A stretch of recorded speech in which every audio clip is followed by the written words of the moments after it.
Dati, Amri, merong sikat na sikat yung video marketing. Mhm. 'Di ba? Sabi nila, ano daw, parang kailangan daw videos. Yes. Yun yung mas pumapatok ngayon. Mhm. Is it still true?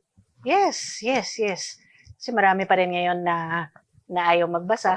Actually, pagka yung Google, ay yung YouTube, at saka TikTok, nagiging search engine na rin siya eh. Like for example, kunyari gusto kong magluto ng steak, how to cook the perfect steak. Pwede akong pumunta na lang sa TikTok, tapos i-search ko yun, tapos makakakita na ako ng 30-second videos na nandun na.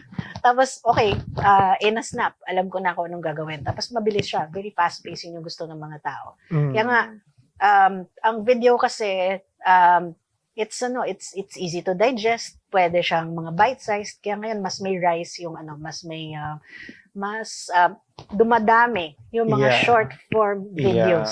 Actually, 2022 pa yun eh. Kaya merong shorts, merong reels, TikTok, ganyan. So, it's very important yung mga long form content ninyo, gawa nyo ng derivatives para magkaroon ng mga short form content. Tapos kanina, yung sinabi ko na optimize for voice search.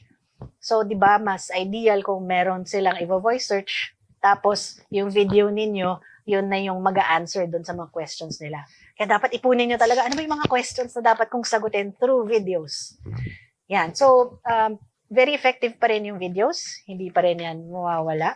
Pero may mga iba-ibang mga strategies din, tsaka iba-ibang mga platforms, iba-iba yung klase ng mga videos na pwede mong ilabas. Ang daming pwedeng strategies eh, kasi merong live streaming.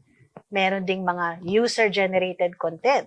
Kasi a lot of the customers ngayon hindi na naniniwala doon sa mismong brand, yung nagsasabi ng benefits nila. Gusto nila marinig nila from other people, from influencers, yung mga nag-unboxing. So you have to really also think about paano ko gagamitin yung ibang tao or third parties para mag-spread ng good word about my brand. Yun, yung mga ganon.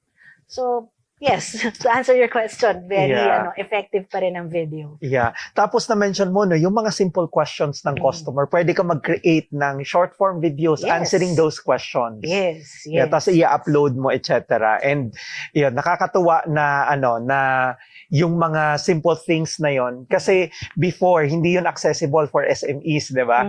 Saan mo i-upload nung wala pang YouTube, di ba? Kailangan mong ma-feature siguro sa TV para lang makapromote ng business mo. True. But now, you have so many platforms that you can utilize to market your product. At libre pa. Libre. Yun.